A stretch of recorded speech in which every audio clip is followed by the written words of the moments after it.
Bonjour à tous et bienvenue. Aujourd'hui, mon invité est Sarah Wagenknecht, l'une des figures les plus en vue de la politique allemande, et je dirais aussi une voix précieuse dans toute l'Europe, pour nous aider à comprendre certains des défis auxquels nous sommes confrontés, avec le néolibéralisme, la mondialisation, ainsi que l'orientation de l'Union européenne. Tout le monde s'accorde plus ou moins à dire que les États européens doivent travailler ensemble pour résoudre des problèmes communs, mais nous avons encore des désaccords sur la manière dont cette coopération et cette intégration devraient se concrétiser. Donc, bienvenue dans l'émission. Merci beaucoup pour l'invitation. Je suis ravi d'être ici. J'aimerais aujourd'hui me concentrer sur l'Union européenne, car je me souviens du grand optimisme qui régnait à son sujet dans les années 1990 et 2000.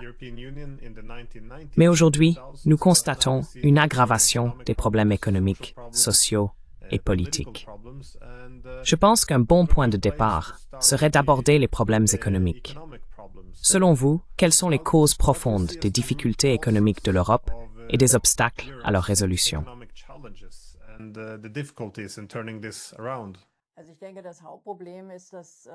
Eh bien, je pense que le principal problème, c'est que l'Europe poursuit vraiment une politique extrêmement insensée. Je parle de l'UEMOR, et ce, à bien des égards.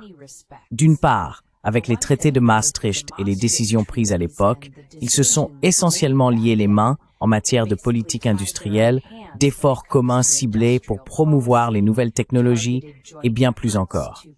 C'était déjà problématique. L'UEMOR mène une politique climatique. Maintenant, je soutiens aussi la protection de l'environnement et le développement de nouvelles technologies pour parvenir à la neutralité climatique, bien sûr. Mais la politique climatique de l'UE détruit l'industrie et la fait fuir. Tous ces problèmes existaient déjà il y a des années.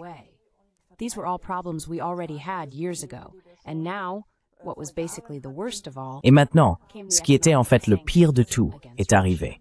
Les sanctions économiques contre la Russie. L'Europe dépend massivement des matières premières russes, de l'énergie russe, surtout l'Allemagne, notre industrie. C'était en fait la condition même de l'existence de notre industrie que nous obtenions de l'énergie bon marché de la Russie, en particulier du gaz. Nous nous sommes coupés de cela et nous nous sommes désormais placés dans une dépendance totale vis-à-vis des États-Unis, surtout avec le tout dernier accord ou deal, comme on l'appelle. D'ailleurs, ce n'est pas un accord avec Trump que Mme von der Leyen a conclu là-bas. C'est plutôt la soumission de l'Europe.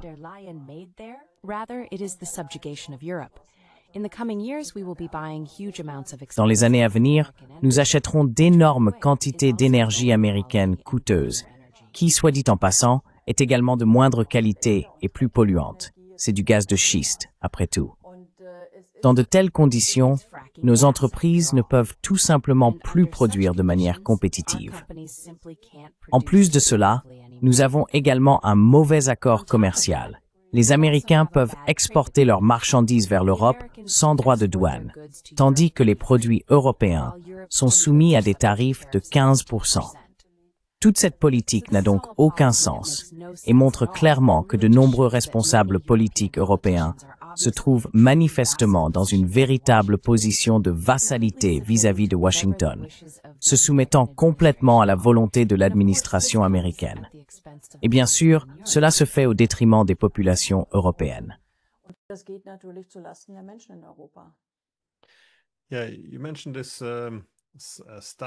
Oui, vous avez mentionné ce statut de vassaux.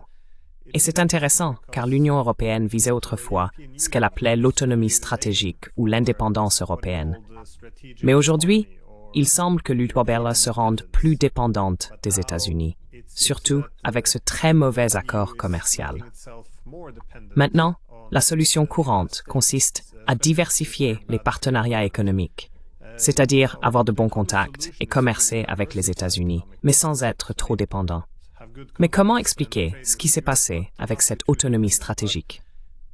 Qu'est-ce qui empêche l'Europe de diversifier ses partenariats économiques?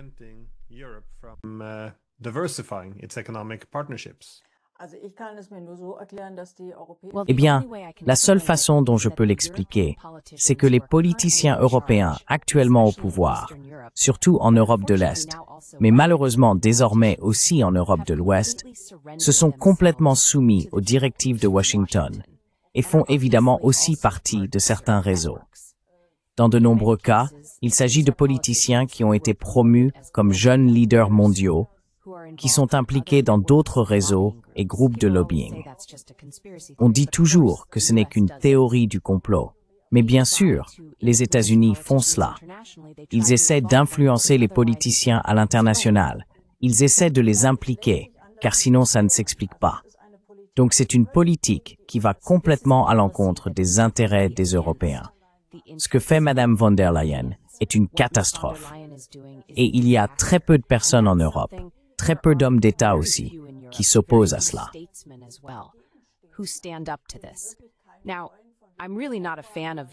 Je ne suis vraiment pas un fan de Viktor Orban, parce que sa politique intérieure est très à droite.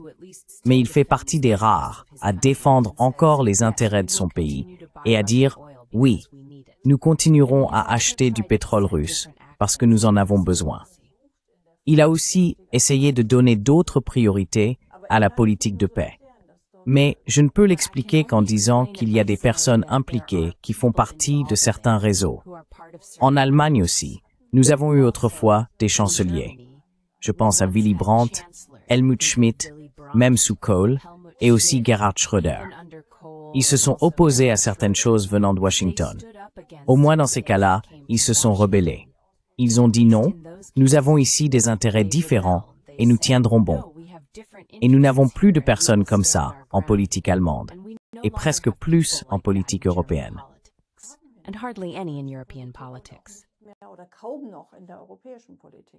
Eh bien, il semble effectivement que l'époque de Brandt et Schmidt soit définitivement révolue. Mais j'aimerais donc aussi vous demander ce que vous pensez du leadership de Friedrich Merz, et plus précisément de ses plans de dépenses et de ses ambitions de faire de l'Allemagne la première puissance militaire en Europe. Car il semble y avoir de nombreuses dimensions à cela. D'abord, cela implique de restaurer l'Allemagne en tant que principale puissance militaire européenne, mais aussi un plan économique. Cela semble refléter une forme de keynésianisme militaire, l'idée que l'on peut relancer l'économie en construisant des armes plutôt que des voitures. Mais enfin, comment voyez-vous l'avenir de ces ambitions, étant donné l'accord d'achat d'armes américaines? Cela ne viendrait-il pas saper toute la logique de militarisation pour relancer l'industrie?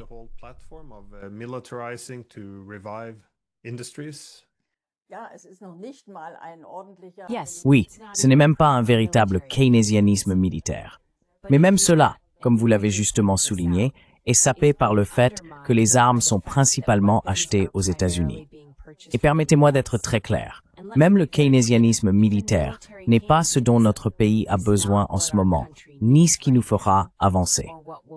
Nous faisons face à des problèmes majeurs en Allemagne depuis des années. Notre infrastructure se dégrade, routes, ponts, réseaux ferroviaires. Depuis des années, ou l'on pourrait presque dire depuis plusieurs décennies, presque 2 décennies maintenant, il y a un manque d'investissement approprié parce que l'Allemagne a une règle d'or budgétaire très rigide. Il y a toujours eu un refus de contracter des emprunts publics pour investir dans cette infrastructure.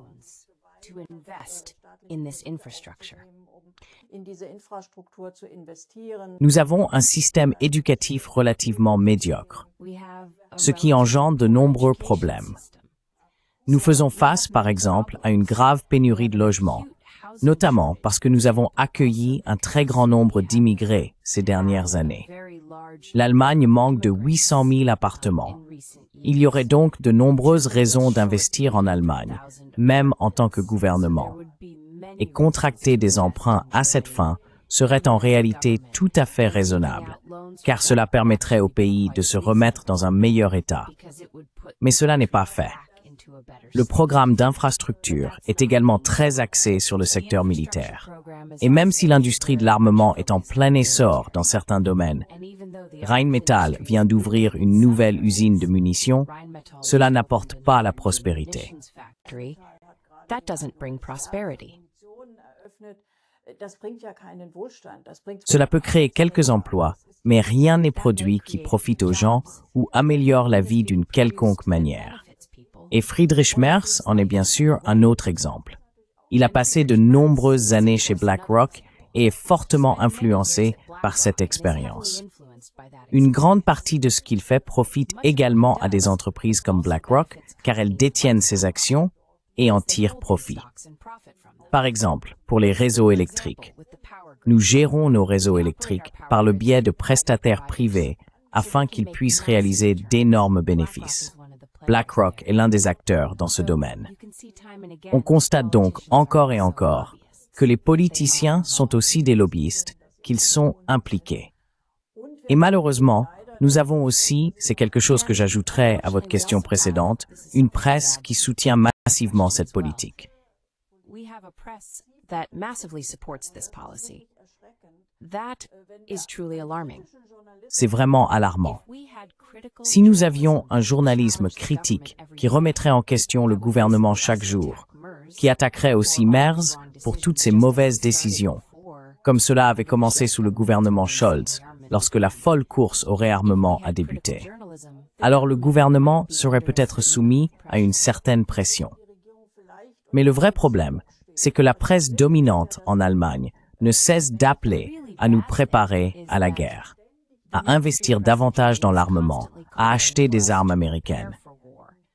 Même la question de notre dépendance, par exemple dans le secteur numérique, nous sommes complètement dépendants.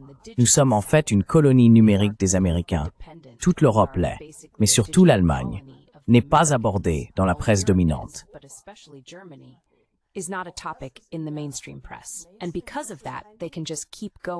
Et à cause de cela, ils peuvent simplement continuer sans qu'aucune pression ne se fasse sentir. Et oui, les gens sont déjà quelque peu déçus.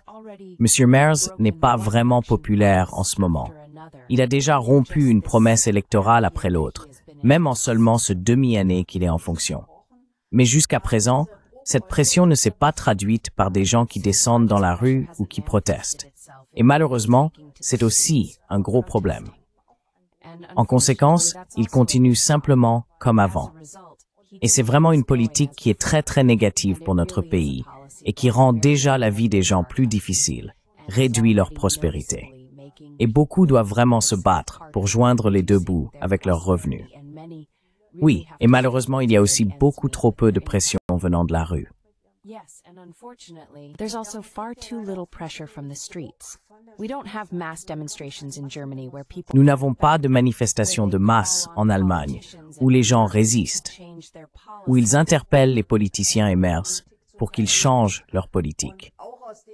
C'est pourquoi nous appelons à un grand rassemblement pour la paix le 13 septembre à Berlin, à la porte de Brandebourg, à 14 heures. Nous avons une grande alliance d'artistes qui se joignent à nous et un chanteur très connu, véritablement célèbre en Allemagne, Peter Maffay, a également appelé à participer. Dieter Hallervorden sera aussi présent. C'est un artiste de cabaret qui est sans doute le plus renommé d'Allemagne, accompagné de 2 rappeurs, Bauza et Massive, ainsi que Gabriela Krohn-Schmalz, l'ancienne correspondante de l'ARD à Moscou. Je serai également présent.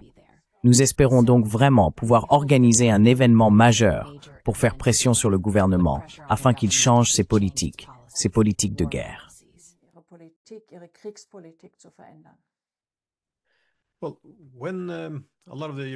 Eh bien, alors que de nombreux pays européens sont actuellement confrontés à toutes sortes de problèmes internes, il y a un développement intéressant. Beaucoup de dirigeants européens, notamment Merz, mais aussi Macron ou Starmer, semblent se concentrer de manière excessive, voire presque exclusivement, sur la politique étrangère. Je trouve cela assez intéressant. Et bien sûr, cela tourne désormais principalement autour de la guerre. C'est de cela qu'ils parlent le plus souvent. Or, l'Europe était autrefois très prudente et s'efforçait de freiner les initiatives américaines.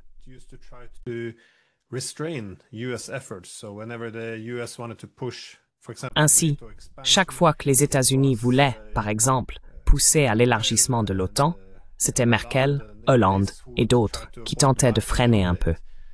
Mais aujourd'hui, les rôles semblent s'être inversés. Autrement dit, les Européens paraissent désormais plus enclins à affronter la Russie, tandis que ce sont les Américains qui semblent chercher à favoriser un règlement. Comment en est-on arrivé à cette situation où les Européens ne veulent même plus s'asseoir à la table avec les Russes et n'envisagent que des solutions militaires? Là encore, il s'agit d'un changement massif en relativement peu de temps.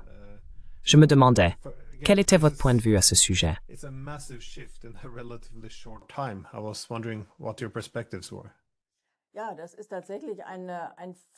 Oui, c'est en fait quelque chose de complètement différent. Oui, c'est effectivement un changement total. Par exemple, lorsque l'accord de Minsk a été conclu, les Américains, qui étaient aussi les principaux acteurs en Ukraine, ont essayé de soutenir le coup d'État du Maïdan. Les Européens ont tenté d'équilibrer les choses d'une certaine manière. C'est ainsi que l'accord de Minsk a vu le jour. Même avant cela, lorsque George W. Bush voulait faire entrer l'Ukraine et la Géorgie dans l'OTAN, ce sont en réalité les Européens qui ont dit « Attention, nous voulons éviter une guerre ». Et c'est en fait l'intérêt fondamental. Si une guerre avec la Russie, c'est-à-dire entre l'OTAN et la Russie, éclatait, elle se déroulerait en Europe et rendrait probablement l'Europe inhabitable.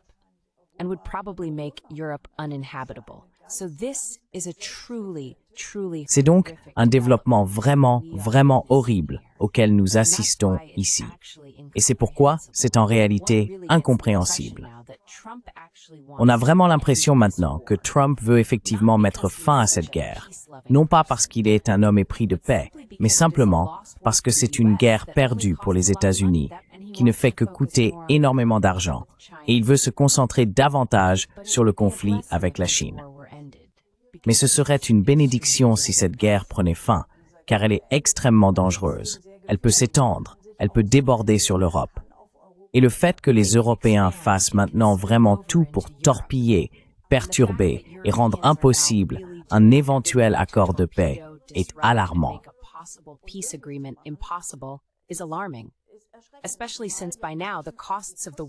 Surtout que désormais, les coûts de la guerre sont presque exclusivement supportés par l'Europe. Donc même aujourd'hui, au total, l'Europe a dépensé plus pour l'Ukraine, en armes et en soutien, que les États-Unis. Et actuellement, les États-Unis, ou plutôt Trump, s'en sont presque complètement retirés. Je ne peux l'expliquer qu'en disant que bien sûr, un ennemi extérieur, comme nous l'avons malheureusement souvent vu dans l'histoire, est toujours un bon moyen de détourner l'attention des problèmes internes. L'Europe a de gros problèmes, y compris l'Allemagne. La division sociale est importante. Beaucoup de gens, nous avons en fait une pauvreté croissante en Allemagne, même parmi les personnes qui ont un emploi, mais qui reçoivent des salaires très bas.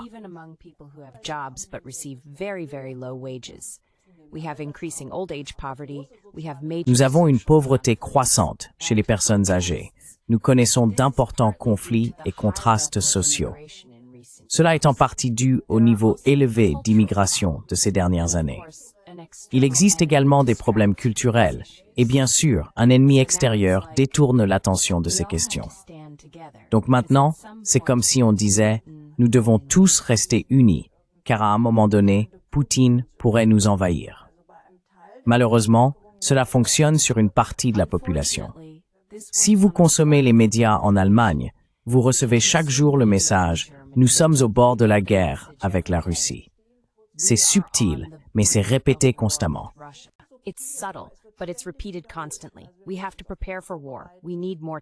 Nous devons nous préparer à la guerre. Nous avons besoin de plus de chars. Poutine va bientôt nous attaquer. Il s'y prépare. Et de cette manière, on crée un état d'esprit, exactement comme nous l'avons vu à plusieurs reprises au XXe siècle. Quand j'étais plus jeune, je me demandais toujours, en cours d'histoire, comment il était possible que des gens soient partis à la Première Guerre mondiale avec autant d'enthousiasme vers la mort. Je me disais toujours, ce n'est pas possible. Qui étaient ces gens? Aujourd'hui, je comprends comment ça fonctionne, parce qu'on répète ce genre de choses aux gens tous les jours et on construit une figure monstrueuse. Ainsi, Poutine est présenté dans la presse allemande comme étant au-delà de toute rationalité. Il est en somme un monstre.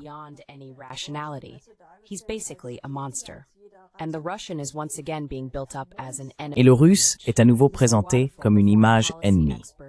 Monsieur Wedfull, l'expert en politique étrangère, affirme que la Russie restera notre ennemi pour toujours. Compte tenu de l'histoire allemande, c'est quelque chose que je n'aurais pas cru possible il y a 5 ans, que nous aurions un tel débat. Mais c'est la seule explication que je trouve. Et c'est similaire en France. Je veux dire, Macron est impopulaire. La France connaît aussi d'importants problèmes sociaux. En France, bien sûr, Le Pen est désormais très forte comme contrepoids. C'est en partie le cas en Allemagne aussi, avec l'AfD. Mais c'est pas, du moins pas ce que je souhaiterais comme contrepoids.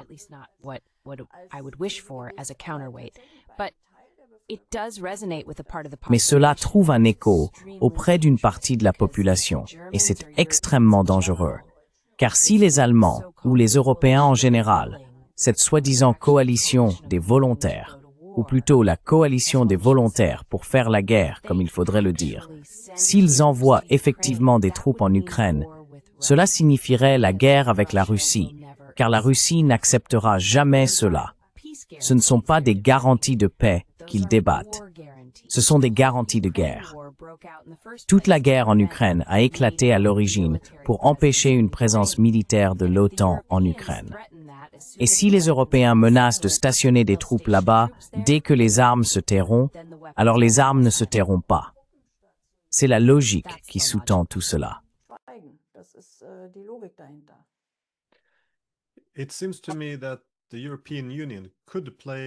Il me semble que l'Union européenne pourrait jouer un rôle important dans la paix, tout simplement parce que l'une des principales revendications de la Russie, en ce qui concerne les causes profondes de cette guerre, était l'absence de rôle pour la Russie. Autrement dit, après la guerre froide, ils ont soutenu qu'une nouvelle Europe avait été créée sans les Russes. En somme, la nouvelle Europe repose sur 2 piliers, l'OTAN et l'Union européenne. Et l'idée est que tous les pays européens devraient finir par les rejoindre, à l'exception de la Russie. Et cela pose un certain problème, car la Russie possède le plus grand territoire, la plus grande population, désormais la plus grande économie en parité de pouvoir d'achat, ainsi que la plus grande armée. De leur point de vue, cela a ravivé la logique de la guerre froide et de la politique des blocs. Que pensez-vous se pourrait être fait entre Trump et cette Russie?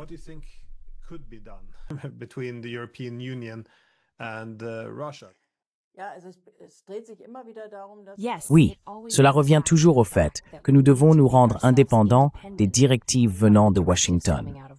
Parce qu'à l'époque, c'était le cas. Il existe des citations à ce sujet. Les décideurs américains étaient très inquiets, après la fin de la guerre froide, que la vision qu'avait alors Gorbatchev, celle d'une grande maison européenne, d'un nouvel ordre européen de paix, puisse réellement se concrétiser. Les Américains ont toujours vu qu'un lien entre l'Europe et la Russie, c'est-à-dire la technologie européenne, l'industrie européenne, les ressources russes, et aussi ce vaste pays, constituerait une puissance capable de remettre en cause leur domination mondiale. Aujourd'hui, la domination mondiale américaine n'existe plus, mais pour des raisons tout à fait différentes.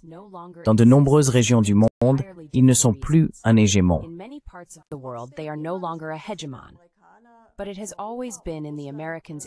Mais il a toujours été dans l'intérêt des Américains de creuser un fossé entre l'Europe et la Russie, pour des raisons géostratégiques. C'est certainement intéressant et plausible, mais cela n'a jamais été dans l'intérêt des Européens. Et bien sûr, il serait souhaitable qu'une nouvelle génération de responsables politiques prenne les rênes en Europe et ravive réellement cette ancienne vision d'une maison européenne commune, de Lisbonne à Vladivostok, c'est-à-dire l'intégration de la Russie également. Ce serait important pour des raisons économiques, mais bien sûr aussi pour des raisons de sécurité. Il n'y a pas de sécurité en Europe contre la Russie. Il n'y a de sécurité qu'avec la Russie. Et tous ces jeux de guerre qui sont actuellement mis en scène et fantasmés relèvent de la folie.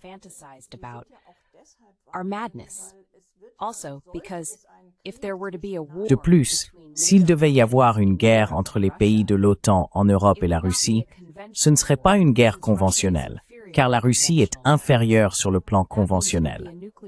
Cela signifie que ce serait une guerre nucléaire et cela détruirait l'Europe. Je me souviens encore, adolescent, j'ai grandi à une époque où les gens avaient très peur d'une guerre mondiale. À l'époque, les agences de voyage américaines faisaient de la publicité avec le slogan « Visitez l'Europe tant qu'elle existe encore ». C'était au moment du déploiement des Pershing et du débat sur les SS-20. La situation était très dangereuse et, heureusement, grâce en partie à Gorbatchev à l'époque, elle a été surmontée. Et aujourd'hui, nous nous retrouvons à nouveau dans une situation similaire, sauf que personne n'en parle. Except that today, no one is talking about it. Instead, people act as if a war with Russia. Au lieu de cela, les gens agissent comme si une guerre avec la Russie était quelque chose qui, bien que désagréable et peut-être un peu destructeur, pourrait en réalité être mené, quelque chose que nous pourrions faire. Et puis, d'une manière ou d'une autre, l'Allemagne existerait toujours et l'Europe existerait toujours. C'est une illusion totale. C'est pourquoi, pour des raisons de sécurité également, il est absolument essentiel qu'il y ait une politique différente envers la Russie. Les présidents russes ont tendu la main à plusieurs reprises. Nous pouvons donc en réalité nous réjouir que la Russie ait, pour la plupart, été gouvernée par des présidents plutôt pro-européens. Car maintenant, bien sûr, la Russie se tourne massivement vers l'Asie. Tous les pipelines, économiquement, tout est désormais orienté vers l'Asie.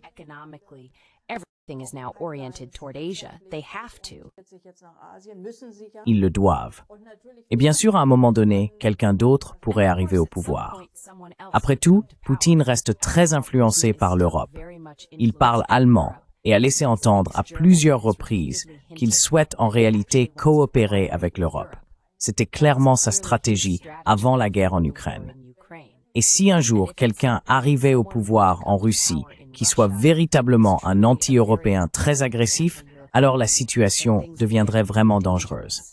C'est pourquoi nous avons en réalité un intérêt existentiel à sortir de cette course aux armements, de cette spirale dangereuse de militarisation et aussi de cette trajectoire économiquement désastreuse de séparation d'avec la Russie afin de pouvoir à nouveau mener une politique différente.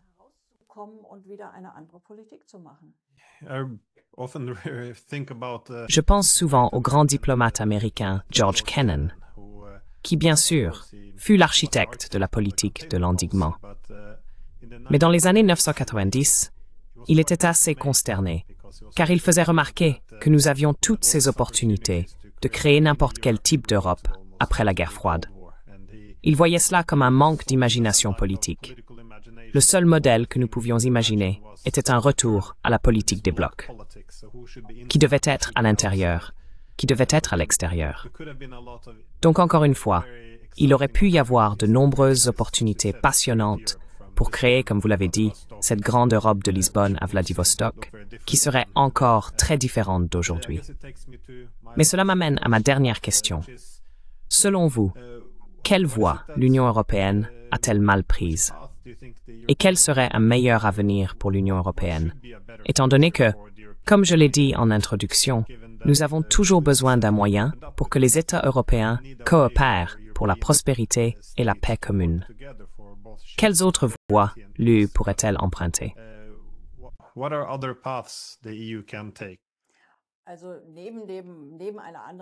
Donc en plus d'une politique étrangère différente et d'une politique économique extérieure différente, il serait bien sûr important de changer les règles en Europe. L'Union européenne est devenue une structure très centralisée. La Commission de Bruxelles gouverne en partie au sein des États membres. C'était aussi l'une des raisons pour lesquelles, à un moment donné, une majorité en Grande-Bretagne a rejeté cela. Le slogan « Reprendre le contrôle » était central à cet égard. Il bénéficiait d'un large soutien parmi la population, car les gens ne voulaient pas être gouvernés depuis Bruxelles. Et c'est tout à fait compréhensible, car les réglementations imposées par l'Union européenne sont parfois un enchevêtrement de bureaucratie qui ne sert que certains intérêts de lobbying, y compris ceux des entreprises.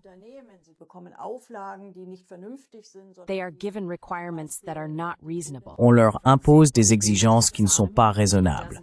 Par exemple, la taxonomie verte ne profite pas à l'environnement. Elle profite aux lobbies financiers parce qu'ils veulent vendre des produits financiers soi-disant durables, entre autres choses. Donc, dans certains domaines, nous avons vraiment besoin de décentralisation. J'aimais l'idée originale d'une bonne coopération où les décisions les plus importantes sont encore prises par les États-nations.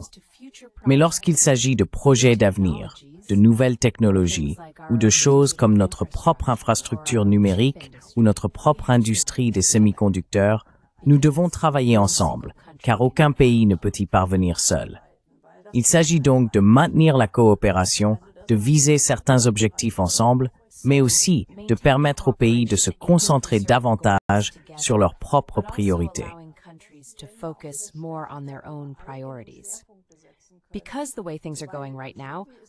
Parce qu'avec la situation actuelle, je considère que les perspectives sont relativement négatives. Je pense même que l'Europe finira par se désintégrer à cause de ces problèmes. Mais simplement, se désintégrer n'est évidemment pas une solution. Cela signifierait un retour aux États-nations. Mais dans le monde d'aujourd'hui, ceux-ci sont bien sûr trop petits pour vraiment pouvoir s'imposer. Donc, la décentralisation, un retour des pouvoirs aux États-nations, car c'est seulement là que nous avons encore quelque chose que l'on peut appeler démocratie. Des élections libres, où des partis et des politiciens se présentent. Les élections européennes, y compris le Parlement européen, sont tellement éloignées des citoyens. Et nous avons aussi vu, je veux dire, Madame von der Leyen n'a jamais été élue par qui que ce soit, et elle est aujourd'hui une puissante présidente de la Commission.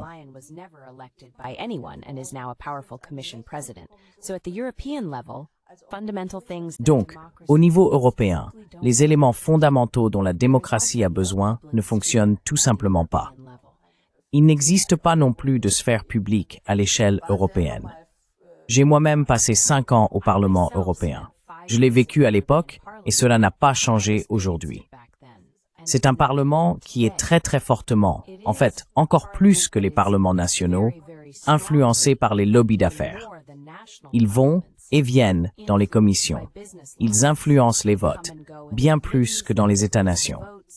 C'est pourquoi nous avons besoin d'une réactivation de la démocratie européenne par la décentralisation.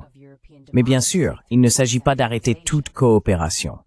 Au contraire, nous devrions nous concentrer sur les choses que nous ne pouvons vraiment faire qu'ensemble, parce qu'un seul pays serait trop petit pour cela.